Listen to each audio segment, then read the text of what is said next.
What's up, Hippo lovers? Today we will take a look at the three civilizations that perform the worst compared to the normal random map game.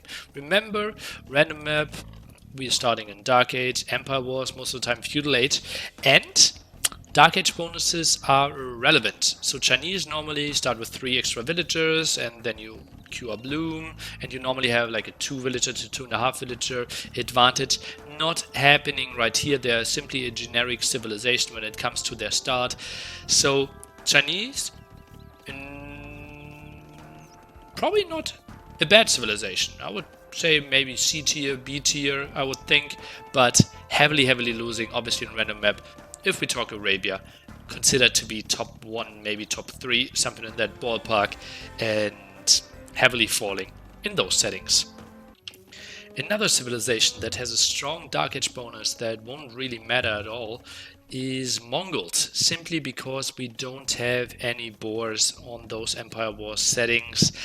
Means Mongols hunt bonus won't be a thing, and deer still spawning really inconsistent, so sometimes you can take it, sometimes you can't, but simply losing those 2 boars is such a big loss, and then not a lot of bonuses. Yeah, you get to mango dice a bit easier, and they're still crazy good, but to get to that stage won't be easy for you. Mongols heavily losing in those settings. Another civilization that can't benefit from their Dark Age bonus is Lithuanians. As we can see, only 200 food in the bank at the start. Normally we are starting with 350 food.